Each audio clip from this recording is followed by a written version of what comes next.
The first bomb struck as Fox News reporter Benjamin Hall and his crew returned from a day's reporting on Russian attack in the city of Horenka, outside of Kiev. A few seconds later, the second bomb landed just next to the car. Now that one, there were 5 of us in the car. Pierre, myself, and Sasha in the back seat, and 2 Ukrainians who were driving. And the second one blacked me out. The blast from that 2022 attack knocked Hall unconscious.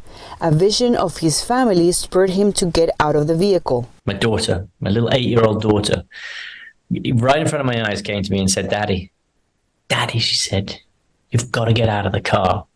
Badly injured, Hall pulled himself free. He survived, but cameraman Pierre Sargweski and Alexandra Kurshinova, a Ukrainian reporter assisting the team, lost their lives. With serious burns and injuries, including the loss of a leg, Hall underwent multiple surgeries. The experience, he says, serves to remind journalists and audiences of the risks media take to report the news. Conflicts in 2023 account for most media deaths, with 3 killed on assignment in Ukraine and the Israel-Hamas conflict killing more than 60 journalists to date, most Palestinian. For local journalists, covering the effects of war is a deeply personal experience. And for them, it's not just a conflict. For them, it's their life, it's their family, it's their society, it's their culture, it's their cities. This is not a place these soldiers know.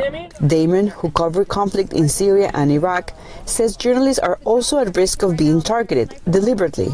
And Iraq was a very, very dangerous place at the time for journalists to work in. There was a price on our heads. It's very different when journalists are being deliberately targeted versus taking on the risk of just being in a war zone.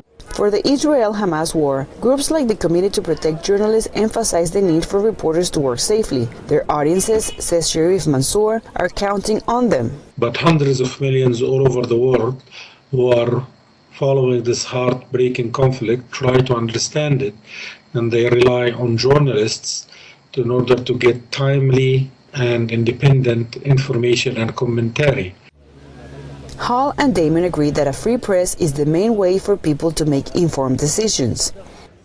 Hall, who returned to Ukraine in November and met with President Volodymyr Zelensky, published a book about his experience. It serves not only to tell his story but to pay tribute to colleagues and friends lost along the way. And Damon founded the charity Inara, which provides medical and mental health services for children in war zones. With no end in sight to either conflict, media advocates are pushing for all sides to ensure journalist safety. Cristina Caicedo, Smit, VOA News.